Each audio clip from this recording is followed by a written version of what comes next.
decisões que nos arrependemos.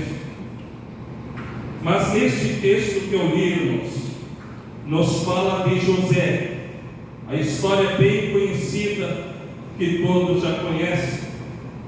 Mas o que eu destaco em José era um homem que chorava muito, era um homem sensível e era um homem completamente quebrantado na presença de Deus.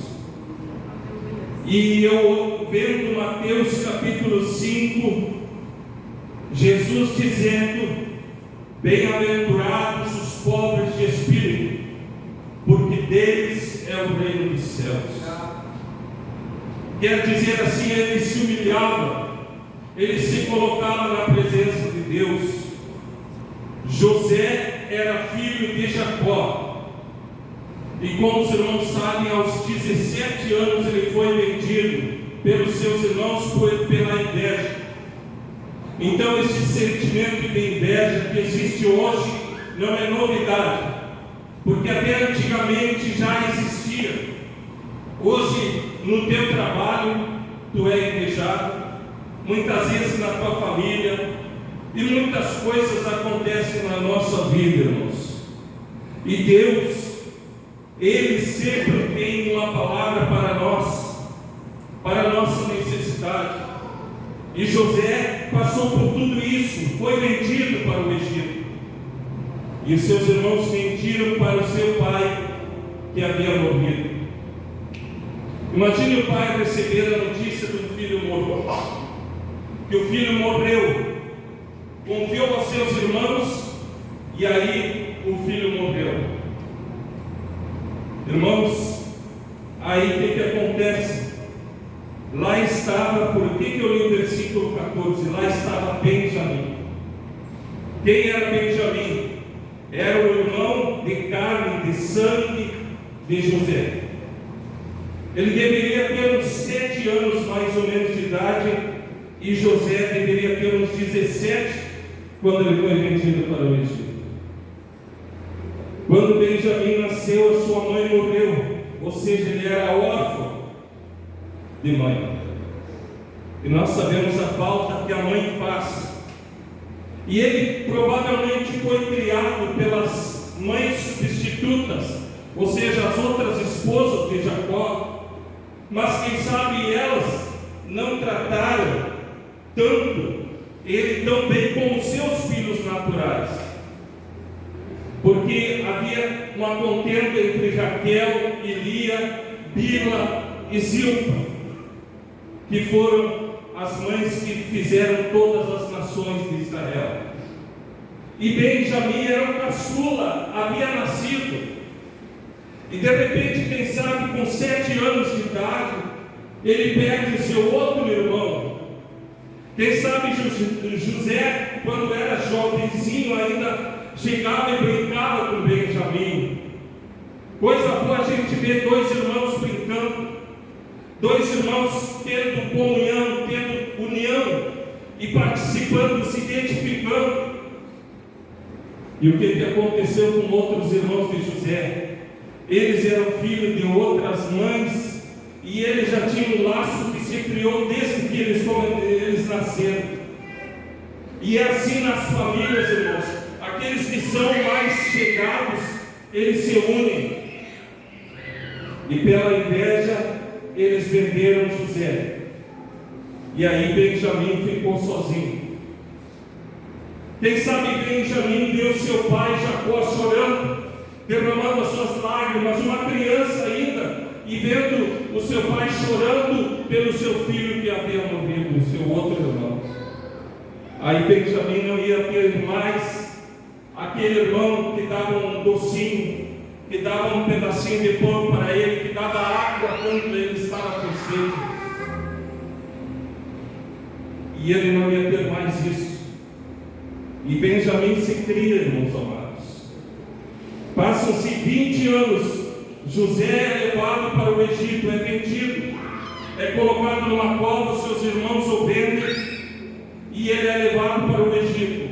Lá no Egito ele começa a demonstrar o mesmo temor que ele tinha diante de Deus, quando ele disse: para os seus pais que tinha tido um sonho e que sonhava que a lua, as estrelas, a lua, o sol e as estrelas se prostravam diante dele, que significava sua mãe, o seu pai e seus irmãos, e os irmãos o invejavam por causa disso. Ainda é provocado ciúme quando ele ganha uma roupa especial, uma túnica. E aí os irmãos dele ficaram mais pensando, quem sabe sou eu que merecia essa túnica. E José, um dos mais caçulas, recebeu aquela túnica. E era uma túnica vistosa, de várias cores.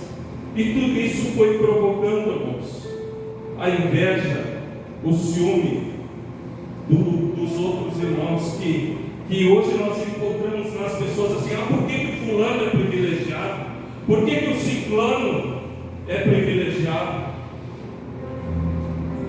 Isso aqui é natural a gente encontrar, meus amados. E Benjamim vai se criando, quem sabe ia com seus irmãos apacentar as ovelhas do gado, mas os seus irmãos não lhe davam muita atenção, eram indiferentes para ele, porque era só um piá, era só um guri, enquanto eles já eram tudo homens adultos. Mas ele começou a conhecer os seus irmãos. Ele vê Rúben pegou e deitou com a mulher do seu pai, ou seja, cometeu incesto, porque quando se deitava com uma pessoa que tinha relacionamento com seu pai, estava se deitando com a mesma carne do seu pai. E é o que hoje acontece, meus amados. A liberdade sexual, que não é liberdade, é vício, para mim, é uma coisa assim, que está solto. Se não é na igreja, irmãos amados, aí fora já não existe limite mais. E isso aconteceu, e Rúben se deitou com a esposa de Jacó, e Jacó soube, mas ficou quieto, não falou nada. Às vezes a gente vê coisas, sabe de coisas e fica quieto, porque nós pesamos. Às vezes pode ser pior, às vezes pode ser desastroso.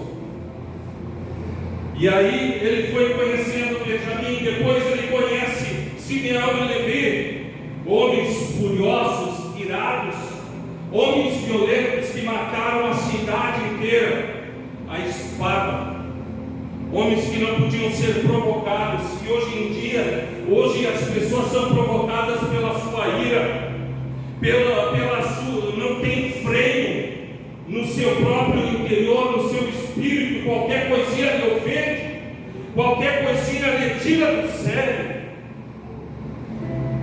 E Benjamim foi conhecendo seus irmãos, aí viu Judá era um sensual, dado à inclinação da carne, morreu a sua mulher, e ele logo viu uma prostituta e foi se deitar, que era sua própria nora, Tamar.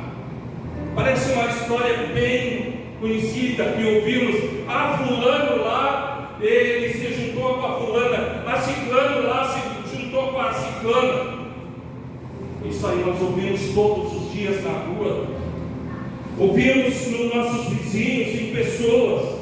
E Benjamim, irmãos, ele foi vendo todas essas coisas. E vejam como é o plano de Deus. O Egito ficava 20 dias de onde estava Jacó.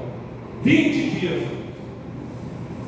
Quando José pegou e se tornou governador do Egito, ele poderia ter ido e falado: pai, eu estou vivo. Mas não falou nada. Por quê? Porque não era a vontade de Deus. Que Deus soubesse, que Jacó soubesse que ele estava bem. Também Deus não revelou em sonho para Jacó, ou em visão para Jacó, dizendo assim: teu filho está vivo. Tem coisas que nós perguntamos para Deus e que Deus não quer nos dar a resposta na hora. Ele tem o momento certo para a resposta na nossa vida. Glória a Deus. Às vezes nós procuramos entender, mas com a nossa mente nós não vamos compreender o que Deus quer fazer com a nossa vida. Às vezes Deus nos nos leva para o deserto, nos leva à provação. Ele disse para Israel: aproveite na fornalha da aflição. Quando Jesus foi batizado e cheio do Espírito Santo, ele foi levado para o deserto para ser tentado. O apóstolo Paulo fala em Timóteo que os que querem viver piamente em Cristo Jesus padecerão perseguições e vão piorar, irmãos amados. Mas se quer viver no mundo, quer viver de qualquer jeito, quer fazer toda a tua vontade, dá liberdade para os teus desejos, dá liberdade para a tua carne, você tem toda a liberdade. Deus nunca te tira a tua liberdade. Deus respeita o teu livre-arbítrio. Jesus não quer que as pessoas venham forçadas para Ele. Jesus quer que as pessoas venham por amor, se sintam atraídas por Ele, aleluia, pelo que Ele fez na cruz do Calvário pelos nossos pecados. Deus poderoso. Eu estava dizendo para uma irmã esses dias que o que Jesus fez, Ele pagou a nossa dívida. É como se você tivesse uma grande dívida no banco e chegasse alguém e pagasse a tua dívida. Alguém que você nem conhece, nem é seu parente, nem é seu familiar. E foi isso que Jesus fez por nós na cruz do Calvário. Ele pagou o preço pelos nossos pecados. E aí, Benjamim continua com a sua vida, até que chega, se passa 20 anos. Por lá Deus estava trabalhando com José, e estava levantando José. José passou por tribulações, José passou por assédio sexual da esposa de Potifar, venceu. Judá, quando seu irmão Judá, quando a prostituta se ofereceu, ele foi correndo. Mas quando a mulher de Potifar insistia em pegar José, José fugia dela. Veja a atitude do coração de um homem de Deus. Não é errado o sexo, irmãos, mas é dentro do casamento que Deus colocou. Fora do casamento não existe desculpa nenhuma. Tu pode te desculpar, as leis dos homens podem dizer o que quiserem, mas diante de Deus só tem uma lei que vale, irmãos. É a lei da sua palavra. E aí Benjamim, irmãos, ele estava lá com seus irmãos. Aí ele soube que seus irmãos iam para o Egito e pensou assim: eu vou ir também. Seu pai disse: não, tu não vai para o Egito. Eu não quero que tu vá. Por que ele não queria, irmãos? Porque ele já tinha perdido José, e não queria perder o seu irmão, o seu filho, o seu outro filho. Então, irmãos, quando a gente perde alguma coisa, a gente fica, vamos dizer assim, a gente fica preocupado, porque não quer perder mais do que a gente já perdeu.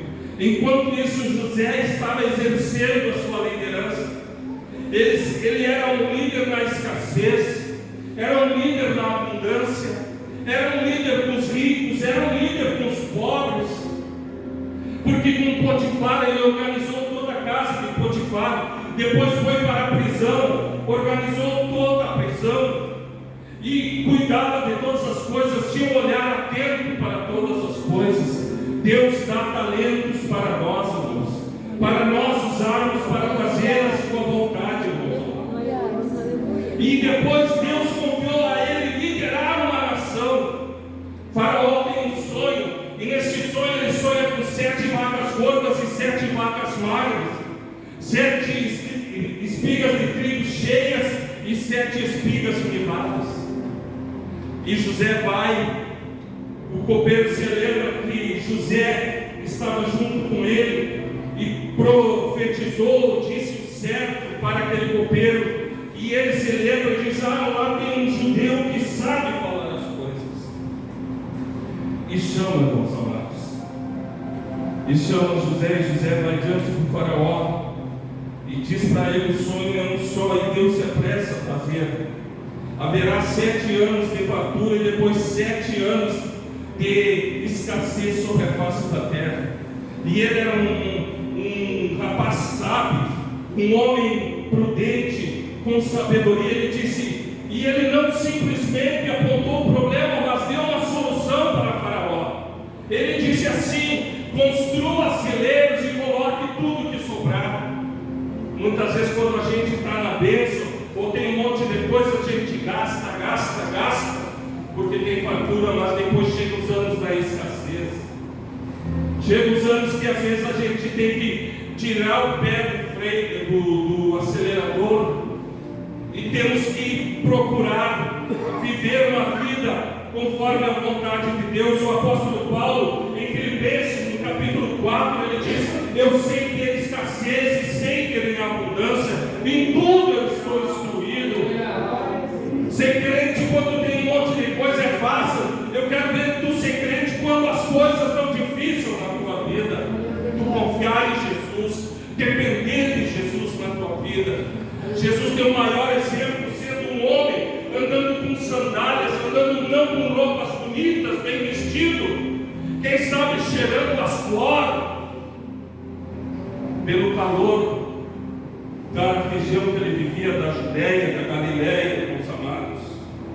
Mas foi o homem que disse as palavras mais lindas do mundo, que disse as palavras que vieram de encontro à minha alma e à tua alma. Ele falou que nenhum psicólogo pode falar. Ele falou que nenhum médico pode falar para ti. Ele deu esperança que ninguém nesse mundo, seja teu marido, seja tua esposa, seja tua família, seja teu patrão, pode dar para ti. Porque ele prometeu a vida eterna, aleluia. Ele prometeu a vida eterna aos que forem fiéis a ele.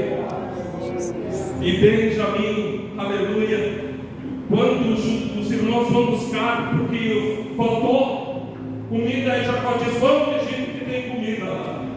Aí chegam os irmãos de José na presença de José. E quando José ouve aquele dialeto conhecido da sua terra, ele só ouvia egípcio, mas de repente ele ouve aqueles homens falando a linguagem da sua terra. Aleluia! Na hora José reconheceu seus irmãos. José estava com a faca e o queijo na mão, como se diz, poderia se vingar. Quantas vezes você já teve vontade de se vingar? Quantas vezes você já teve vontade de fazer coisas que depois tu ia te arrepender? Porque tu ia agir de maneira insensata, de maneira precipitada, e pagar com as consequências do teu erro. Quantas consequências dos nossos erros nós já pagamos? Nós já erramos, já falhamos, nos arrependemos contra uma pessoa, erramos contra uma pessoa, e às vezes a pessoa não quer nem saber mais de nós. Não digo que esse seja o caso, mas que pode haver um caso desses, irmãos. E aí chegou José na frente deles, poderia ter dito assim, mandaram prender, mandaram decapitar os seus irmãos, mas eram os seus irmãos. Assim Jesus tolerou todas as impertinências dos discípulos. Acho que os discípulos eram perfeitos, os discípulos eram cheios de defeitos, que nem nós. Um era voluntarioso, o outro era incrédulo, que nem Tomé, o outro era, eles queriam saber quem era o melhor entre eles, entre os discípulos de Jesus. E aí, aleluia, José, ele aproveitou para ver se eles haviam mudado naqueles 20 anos. Mas eu tenho certeza que aqueles 20 anos, irmãos, na mente dos seus irmãos também, eles tinham pensado assim: mas nós fizemos algo errado com o nosso irmão, mas agora não tem como consertar. Mas José estava na frente deles. Aí José abre uma estratagema para pedir para que Benjamim venha. Aí eles vão embora e disseram para o pai dele: só vão aceitar se Benjamim voltar conosco. E aí Jacó, já quase acusando seus filhos, dizendo: já me fizeste perder um filho, agora eu vou ter que perder o outro também. Mas deixou ele. Judá disse assim: não, eu dou a minha vida, eu faço tudo por ele, eu vou defender ele. Aí, quando José viu Benjamim na presença dele, disse que o coração dele se comoveu. Quando tu vê um familiar teu que estava doente, que estava no hospital, estava, quem sabe, à beira da morte, tu vê ele bem, tu já te alegra, irmãos. Quem sabe ver um irmão que não via há 20 anos, uma pessoa distante, mas que amava, e você vê que José era o mesmo, continuava com o mesmo coração, passado 20 anos. Era um homem prudente, era um homem sábio, mas era um homem sensível também. E era um homem muito sábio, irmãos. E ele arma um estratagema e é encontrado o copo dele no saco de Benjamim, voltam todos eles. Aí disseram assim: ó, Benjamim vai ficar como servo. E se ficar como servo, era ficar como escravo a vida inteira. Ou seja, Benjamim não ia voltar mais para a sua casa. É como te pegasse, irmão, de repente, que assim, te levasse para a cadeia e tu passasse lá 10 anos, quem sabe, sem ter julgamento, sem nada, porque ele tinha pegado um copo do seu. Aí Judá, ele entra e começa a fazer uma defesa e começa a dizer assim: mas se o Senhor fizer isso aí, nosso pai, que já está velho, vai chorar e vai morrer de tanto chorar. E aí José não aguentou mais, irmãos, porque santo é santo, santo é santo. E a gente perdoa os nossos irmãos, nossas irmãs. Quantas vezes já erraram conosco, já falaram coisas duras, já erraram, mas a gente ama nossos irmãos, ama a nossa família. E aí, irmãos, ele não aguentou e chorou e se revelou para eles, mandou todo mundo sair e começou a falar novamente no dialeto semítico que ele falava quando ele estava com seu pai.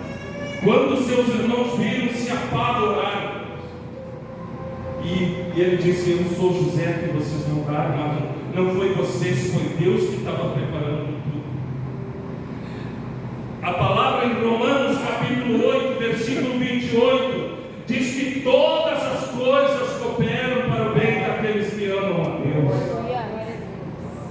Então todas as coisas da tua vida não estão fora da vontade de Deus. Os olhos em 2 Crônicas 26, 29 e 16 diz assim: os olhos do Senhor passeiam sobre a terra para mostrar-se bom com aqueles que andam justos na sua presença. Não pensa que tu está andando na rua, Deus não está te vendo. Não pensa que tu está em algum lugar, Deus não está te enxergando, Deus está te vendo. Nada pode impedir Deus de ver a nossa vida, irmãos. E aí ele se abraça com o seu irmão e chora. E nesse choro, irmãos, está o sofrimento de muito tempo, de muitos anos, ele passando sozinho, tendo que viver e desenvolver a sua vida totalmente. E esse choro, irmãos, revela um choro da alma. E eu pergunto, na tua vida, o que você tem trancado ainda no teu coração? O que está te impedindo de você servir a Deus? De entregar a sua vida para Jesus e andar no caminho do Senhor? De você negar a si mesmo, tomar a sua cruz e seguir os passos de Jesus? Ah, mas é meu filho. Mas o teu filho, tu não vai conseguir levar ele para entrar no céu. Cada um entra sozinho na presença de Deus. Ah, mas é a minha esposa, tu também não vai levar a tua esposa. Essa é uma decisão particular que Jesus pede a cada um de nós. Aleluia, louvado seja o nome do Senhor. Irmãos, e a Bíblia é cheia de pessoas que choraram. Houve Esaú que chorou, mas não achou lugar para arrependimento, porque trocou as coisas de Deus pelas coisas deste mundo.